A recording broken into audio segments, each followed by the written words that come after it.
The air in the courtroom was thick with anticipation, each breath a heavy, suffocating weight. I Saturday there a statue, a forced calm, my hands clasped tightly in my lap, knuckles white against the courtroom's STD brown across the aisle. She Saturday, my wife Amelia, the embodiment of composed fury. Her lawyer, a shark in a tailored suit, whispered reassurances, his eyes glinting with predatory confidence. They were both so sure of themselves, so certain that they had already won. They believed they had me cornered, a defeated husband, a man broken by betrayal, and now facing the prospect of losing my daughter Lily. It had all started with subtle shifts, the late nights at work that stretched into early mornings, the detached kisses, the conversations that felt more like interrogations. There was a hollow in her eyes when she looked at me, a coldness that made me shiver. In the middle of summer I tried to talk to her, to bridge the growing chasm between us, but each attempt was met with icy indifference or dismissive sighs. She had become a stranger in my own home. The final crack came with a phone call, a missed call from a name I didn't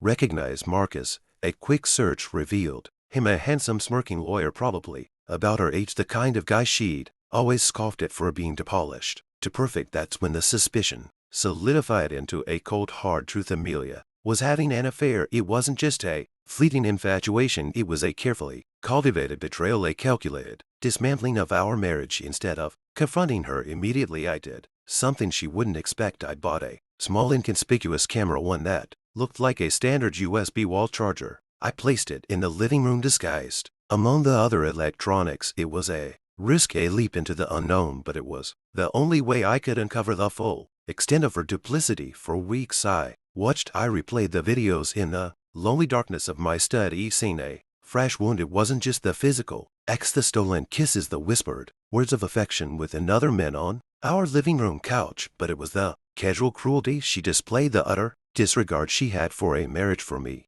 that cut the deepest. She spoke of me with such venom, describing me as dull, unambitious, a burden. My heart hardened into a solid stone. The man she called Marcus was apparently everything I wasn't. And then came the bomb, a legal document delivered with the casual disdain of a supermarket flyer. She wanted a divorce, and she wasn't just asking, she was demanding full custody of Lily. The legal jargon blurred as I skimmed the pages, the underlying message crystal clear. She wanted to erase me from Lily's life. I knew then that I wouldn't just sit back and let her destroy everything. I wouldn't beg, I wouldn't plead, I would fight. I would use the truth, her own actions, to shatter her perfect shared. I had initially intended to simply use the footage as evidence in the divorce case, but her vicious attempts to take my daughter, her insistence I was an unfit father, fueled a fire in me I didn't know existed. This wouldn't be just a courtroom battle, it was a reckoning. The judge entered his presence, adding to the charged atmosphere. The proceedings began with the usual formalities, but I could feel the tension mounting as her lawyer, Mr.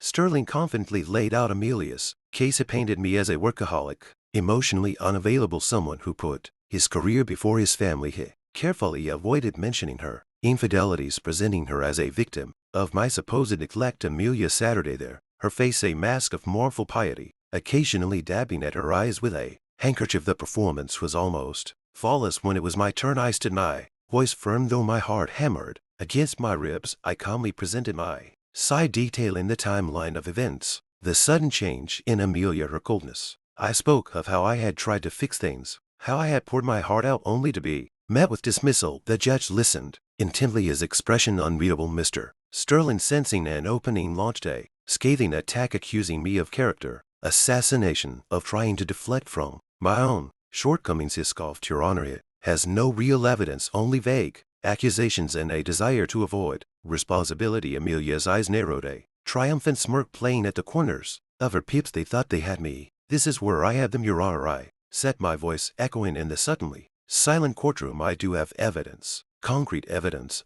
I pulled out the small USB drive, the one containing the weeks of meticulously recorded footage. The tension in the room was so thick you could taste it. I handed it to the court clerk, who after a moment's hesitation inserted it into the courtroom's display system on the large screen. The living room came to life, the familiar setting suddenly a stage for betrayal. The first clip showed Amelia and Marcus laughing, touching their intimacy, blamed and undeniable. The courtroom filled with a hushed silence, the kind that descends when a long-held secret is finally revealed. The camera didn't lie, it showed the truth I was hiding in my own heart, a truth that was now glaring in the faces of all those who was so quick to judge Clip after clip the story unfolded. Amelia, the wronged one life, was now revealed as the architect of her own destruction. There she was whispering sweet nothings to Marcus, her hand resting possessively on his arm. There she was, the woman who had tried to take my daughter away, speaking about me with such spite and disregard. Each clip was a fresh stab, a vindication of my hurt, my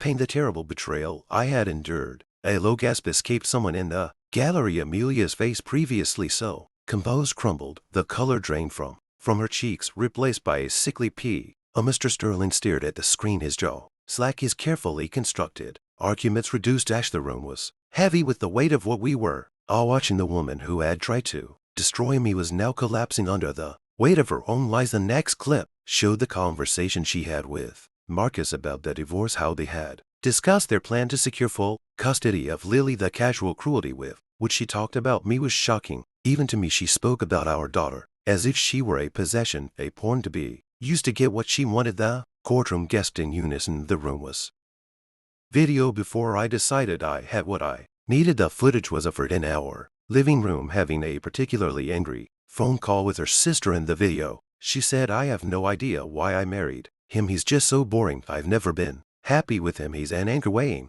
me down. She paused, letting out a sigh before saying, I'm glad I found Marcus. He's everything the husband is not. I deserve to be happy, even if I have to make it happen myself. The clip ended, leaving the room in stunned silence. The judge, after what seemed like an eternity, cleared his throat. I think we've seen enough. He looked at Amelia, his gaze sharp, his voice hard. Mistress, I would be a fool to believe your testimony. Mr. Sterling spotted, trying to regain his composure, but the damage was done. His client's carefully constructed image was shattered. The truth, ugly and undeniable, had finally emerged. The veneer of the betrayed wife was gone, leaving behind the cold, calculating woman who had almost succeeded in destroying me and tearing our family apart. The judge ordered a recess, but I didn't move. My eyes locked on Amelia. I watched as she tried to speak, to deny the evidence, but the words died on her lips. Her eyes, once so full of disdain, were now pools of raw fear. She was no longer the confident woman I had married. She was exposed, stripped bare, the embodiment of betrayal. When the